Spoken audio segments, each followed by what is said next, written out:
Arnie, but Uh, because in this week's portion, we read the Aseret HaDibrot, commonly translated the Ten Commandments, although I'm not convinced that that is the best translation of Aseret HaDibrot. Oh, there we go. Let me just get this straight. Well, now I see Arnie completely. You are on my whole picture here, Arnie. You're one handsome dude.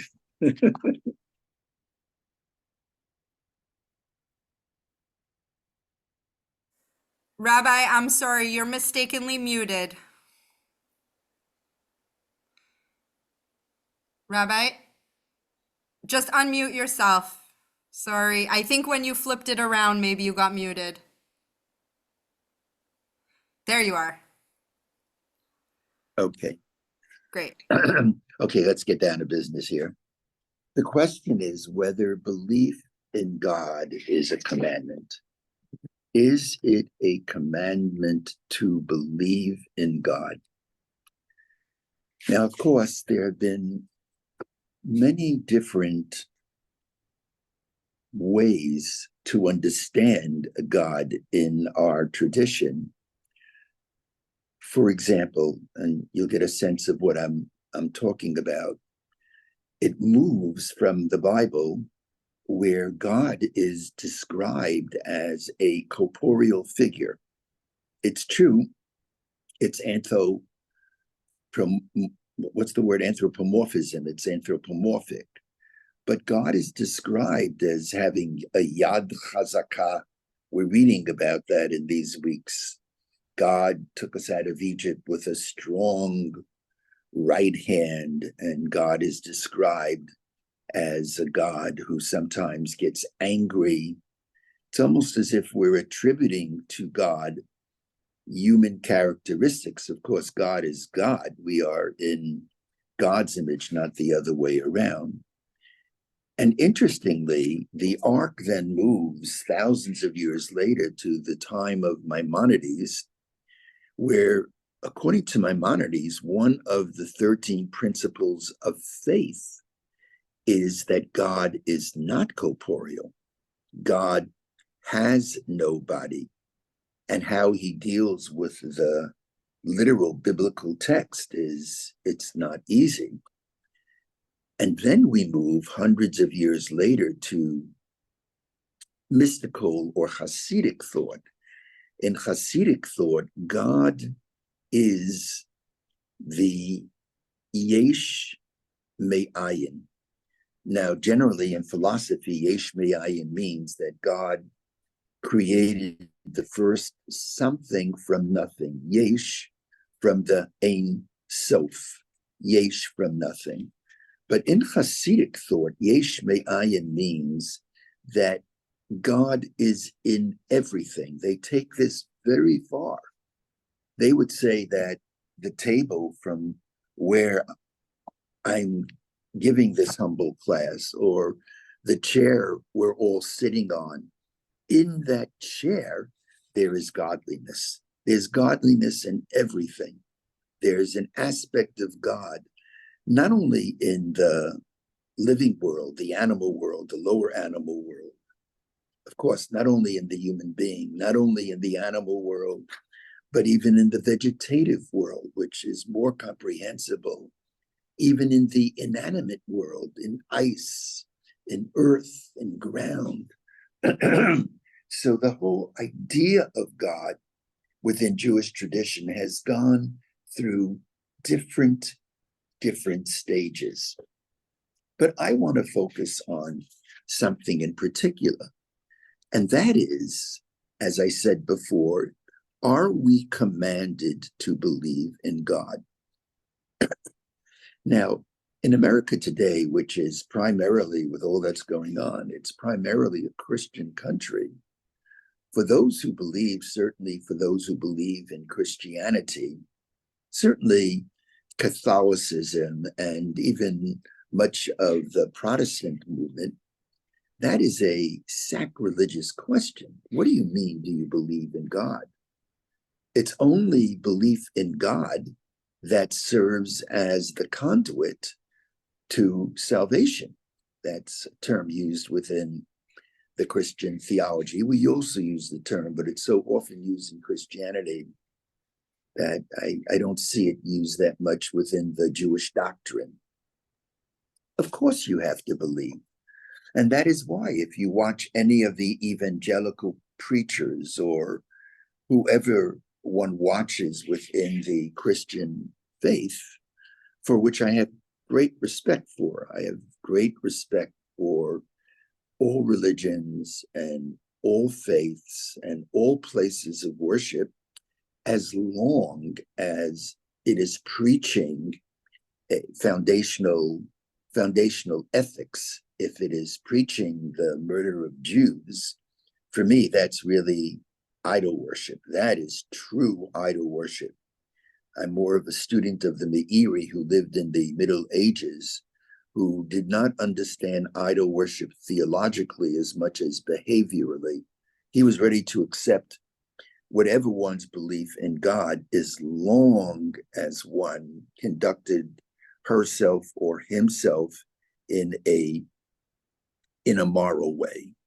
But if one were to look at the Christian preachers, the key there is to believe. And if you ever watch this on TV, you would see a Joel Osteen at the end, although he speaks more in a human way and he doesn't pounce on trying to convert people. But that too is part of his agenda. He would say at the end, if you agree with me, then together let's say this prayer: I believe in Jesus. And that's your gateway of entry. Judaism, it's much, much more complicated. Much more complicated. Can you be a good Jew without believing in God?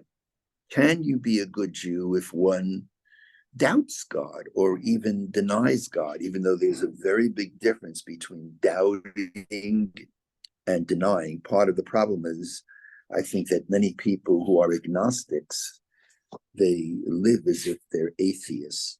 And let me tell you why the argument that it's not a mitzvah makes sense. I'm not aware of one mitzvah amongst the 613 that does not involve an action. There is a philosophy that every commandment is an action. Even love thy neighbor as thyself, it's an action. It's not just in the mind, in the heart, that I have to love the other, but it's an action. I have to act on behalf of my neighbor. And so too, belief in God, it's a belief. Can one command a feeling? Feelings are not right, they're not wrong, they just are. Feelings are feelings are feelings. One could command an action, but can I command a feeling? And so what I'd like to do now, and I'll talk for about 10, 12 minutes, and then I want to open this up, is to look at the pre-Sinai Sinai. And as I mentioned, in this week's portion, we're going to be reading chapter 20, the 10 declarations. By the way, notice I didn't call it the 10 commandments because I'm not convinced belief in God is a commandment. In fact, I would say that the majority of rabbis, of decisors, think that it's not a commandment. It's a good thing to believe in God, but it's not a commandment. You can't command a belief. The pre-Sinai is in chapter 3 of Exodus, when Moses sees the bush burning the Einenu Uko. And in Hebrew, that is called the Sineh.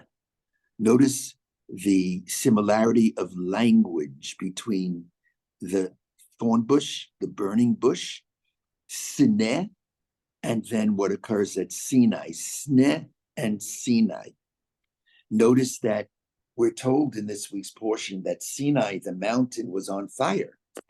And the Sneh, which was a smaller revelation as it only involved the Sneh and God and Moses, Sinai involved all of the people, hundreds of thousands, maybe a couple million people when we count everyone, who knows. So the medium of fire is found in both.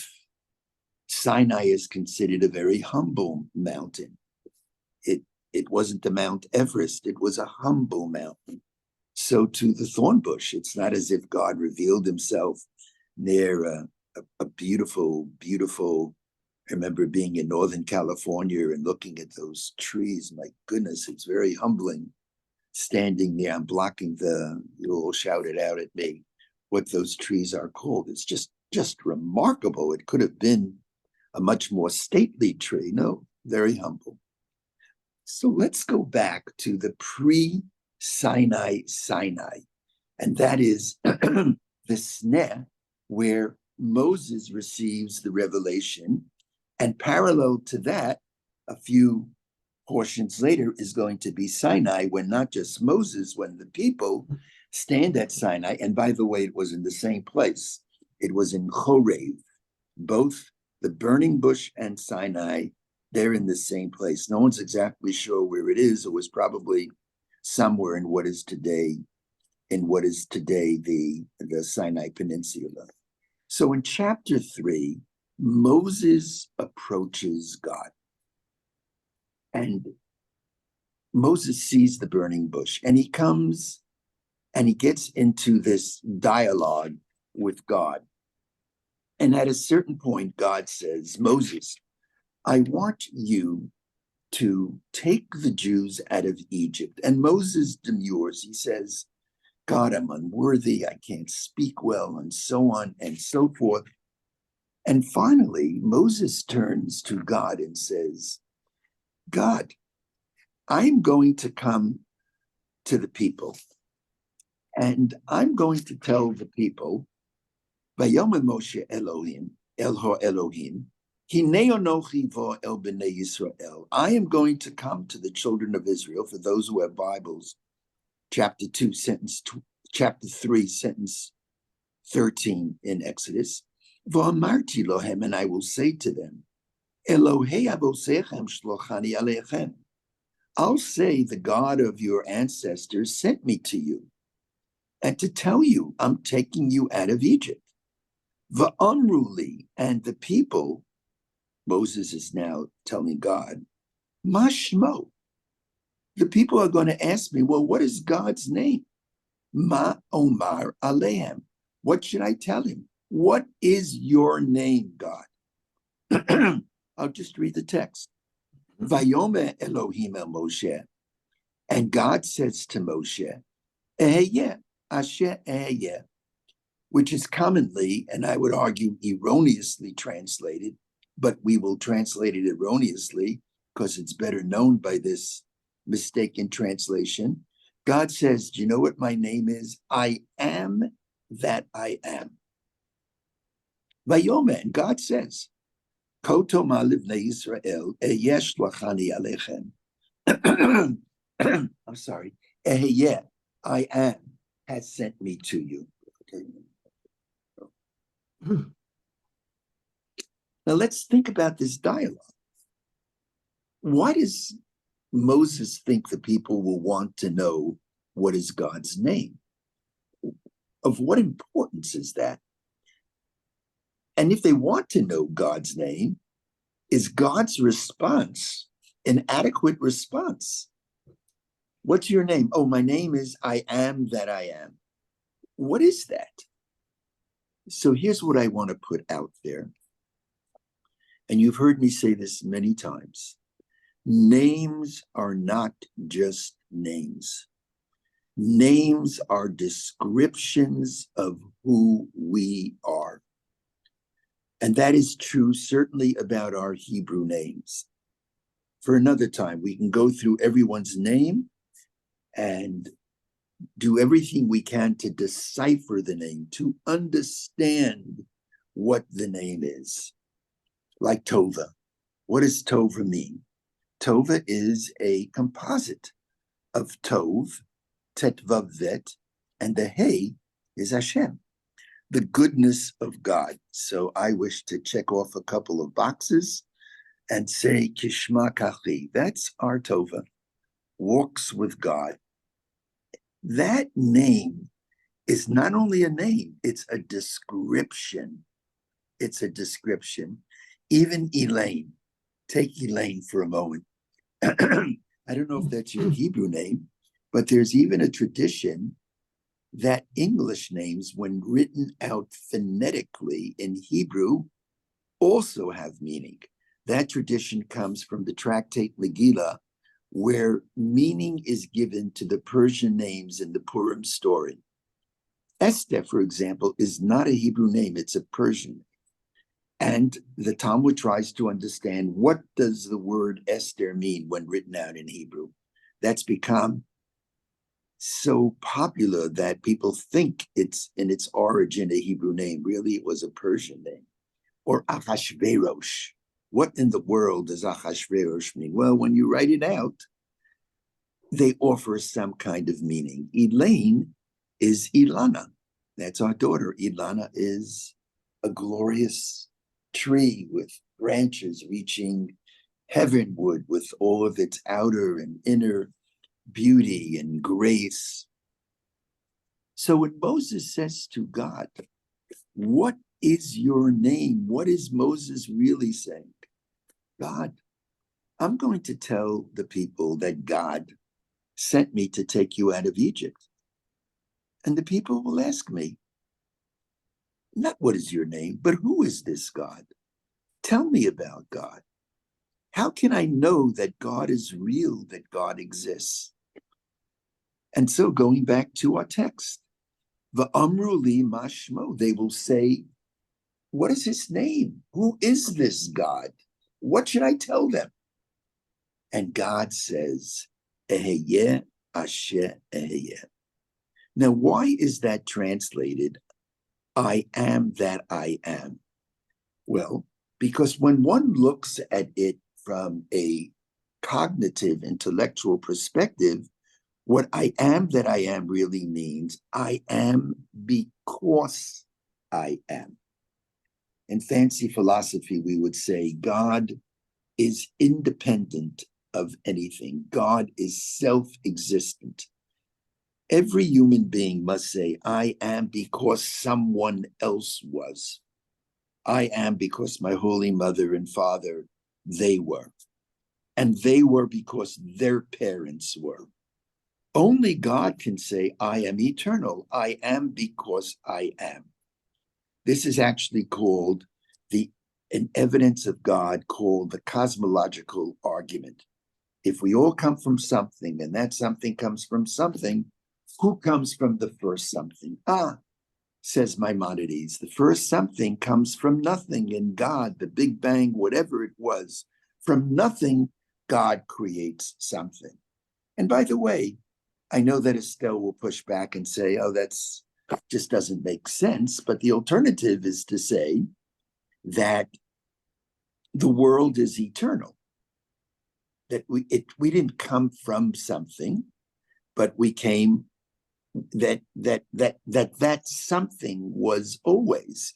That too is contrary to logic, because everything that was not always. Everything has a beginning. But that is not the exact translation of Ayeh, Ayeh. What it really means is, Eheyeh is the verb Hayah.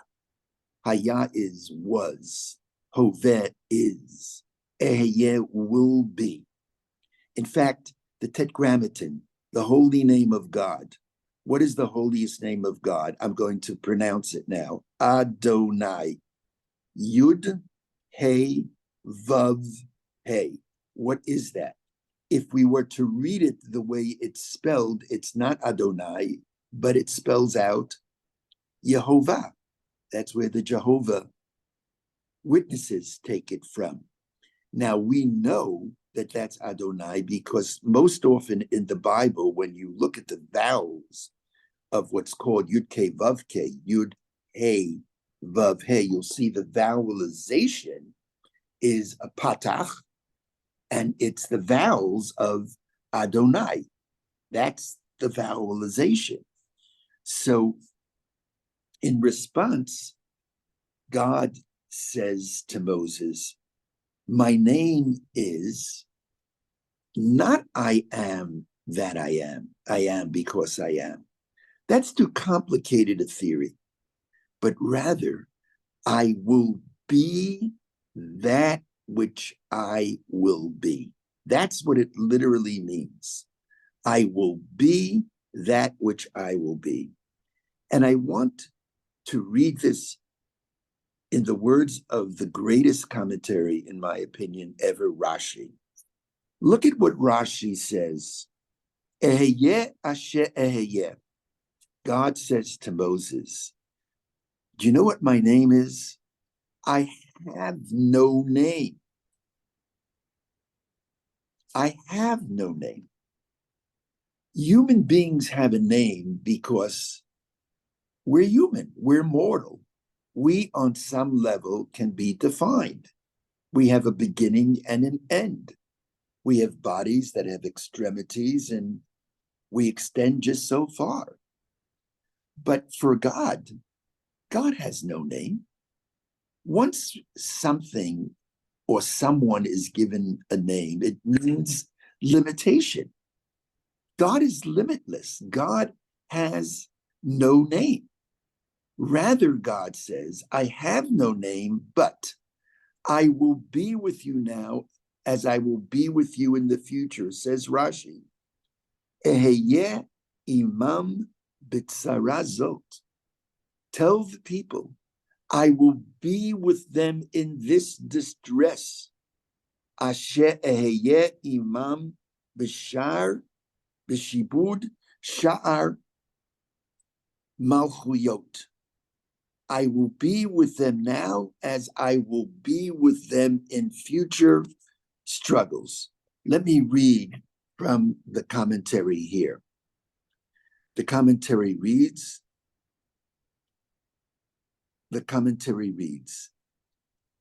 I shall be as I shall be. This is in itself a divine name as implied by Onkelos.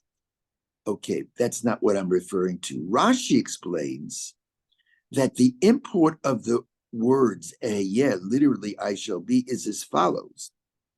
I shall be with them in this sorrow as I shall be with them in other sorrows. Now stay with me closely, just this concept. What God is saying to Moses, I can't be understood from the head cerebrally. I'm not the God that you can intellectualize. I'm not the God of cognition. I am the God, and I'm using my words as best as I can, carefully. I am the God of experience. I am the God whom you will encounter. And through the experience, through the encounter, you will come to know me. Through the encounter, you will come to know me. But unlike Onkelos, Rashi is saying, God is saying, I have no name. There is no way to identify God. And with that, I want to jump to the Aseret HaDibrot, which I would rather translate the 10 declarations. And so in chapter 20, the 10 declarations open up with God saying, Onochi Adonai Elohecha Asher hotzeiticha me'eretz Mitzrayim mibet avadim. I am the Lord your God. Now again, this is in Chorev at Sinai. This is parallel to the snare. I am the Lord your God who took you out of the land of Egypt. Now, if someone were hired to be a public relations agent of God and told, write up God's resume, what would we put at the top? What was God's greatest feat? It should not have said, I am the Lord your God who took you out of the land of Egypt. It should have said, I am the Lord your God who created the heavens and the earth. That was even more magnificent than taking a people, a particular people, out of Egypt. But no one was there to see God do that. No one was there when God created the world. Even Adam was not there. But there were hundreds of thousands and more who were there when God took us out of Egypt. So what God is saying is, I am the Lord your God who took you out of the land of Egypt. Notice, it doesn't say, the first commandment doesn't say, I command you to believe in me. It doesn't say that. It's just a description of how God relates to us as a people. I am the Lord your God who took you out of the land of Egypt. I am the God, using the words again, of experience, of encounter, or better yet, I am the God of history.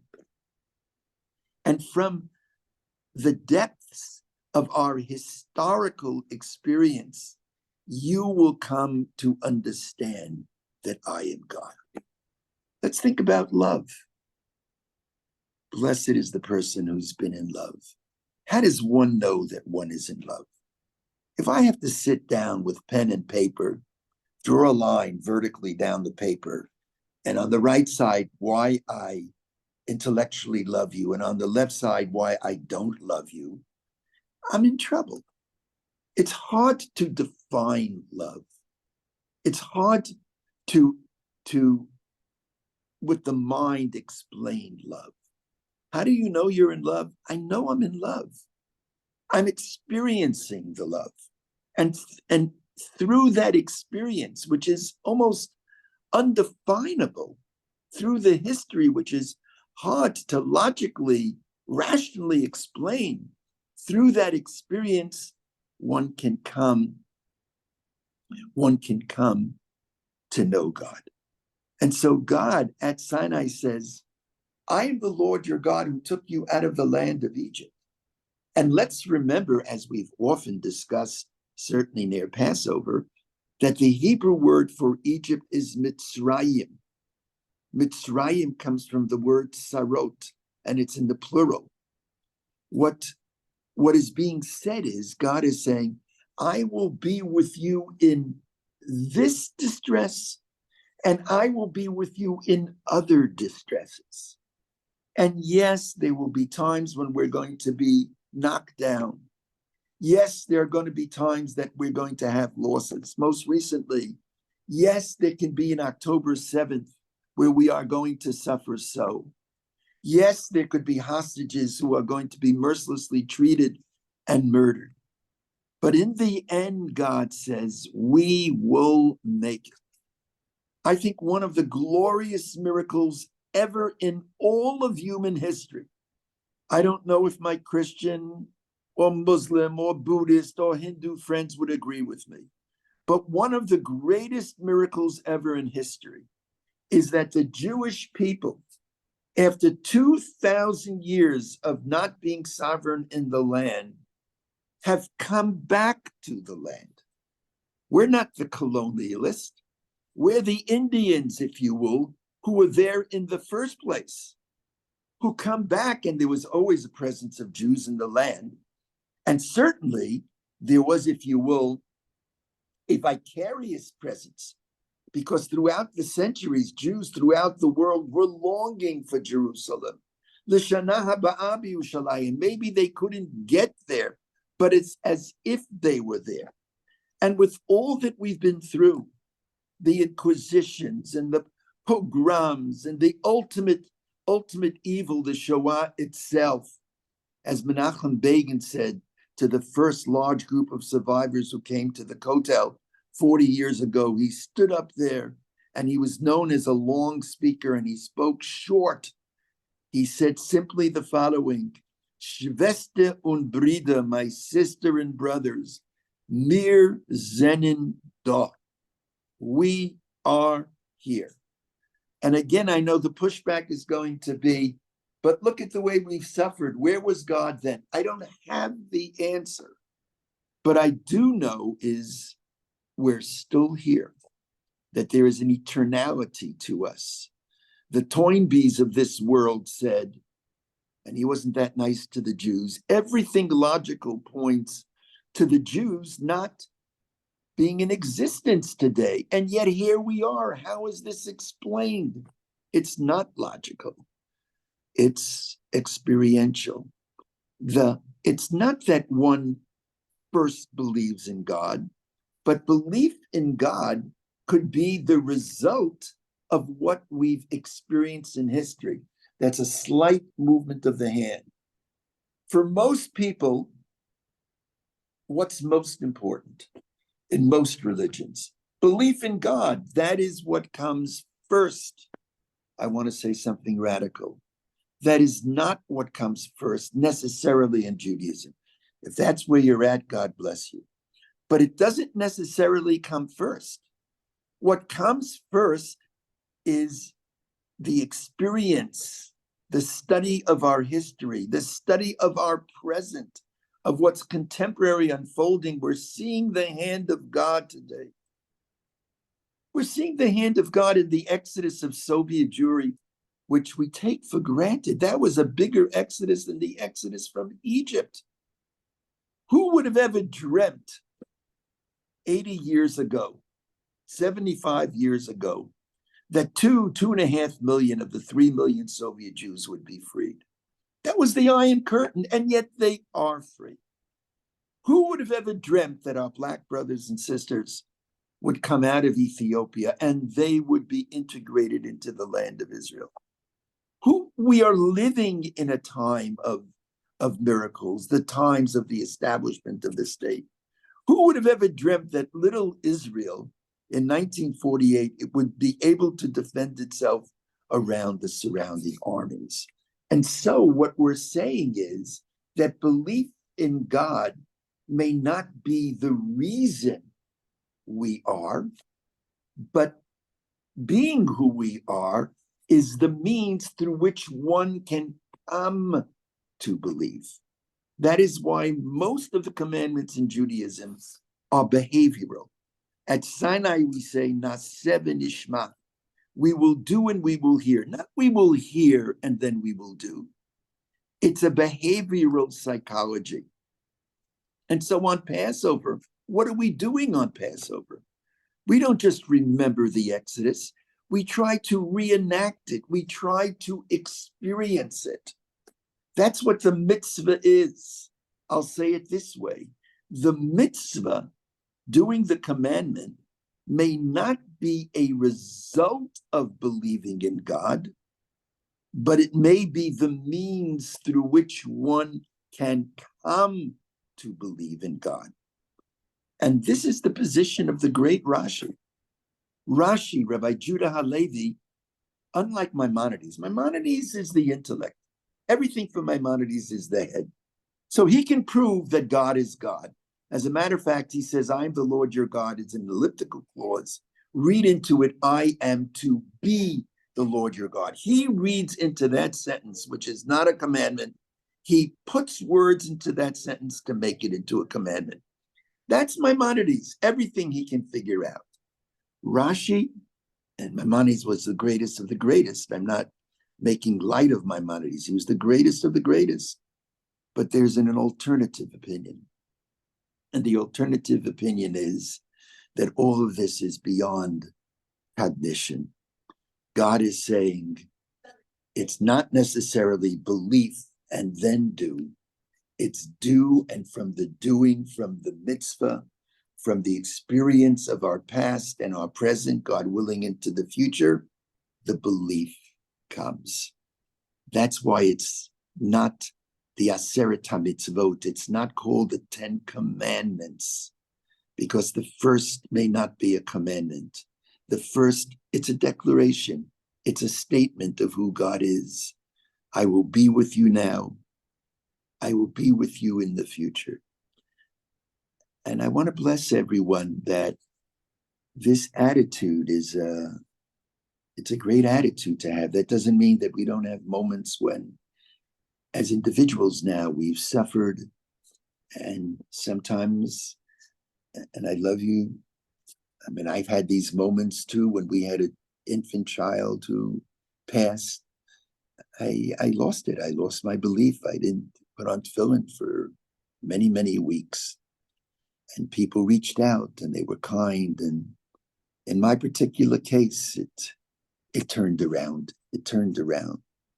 And I felt the hand of God. I felt it turned around, and somehow from the lowest of the low pits, I was able in time, slowly, a lot of patience to find myself. And that's what I wanted to leave you with, that in Judaism, belief may not be the reason I do the mitzvah, but the mitzvah may be the reason why I come to believe. It's turned around, not the God of cognition as much as the God whom we experience. How do I know I'm in love? Because I'm experiencing that I'm in love. I'm experiencing it in the way we connect one to the other. And from that experience, I come to know, literally, to know that I'm in love. You know, the Medrash says the first words of the Aseret HaDibrot is Onochi. And there's actually a rabbinic commentary that the word Onochi, which means I, is an Egyptian word. It's almost as if the Medrash is saying, when God is first revealing himself, he's revealing himself with an Egyptian word so that the people to whom it is said could recall the Egyptian experience. And with all of the hundreds of years of bondage, in the end, they were freed, and they experienced the divine hand of God. I want to stop here. And I know Tova had raised your hand. And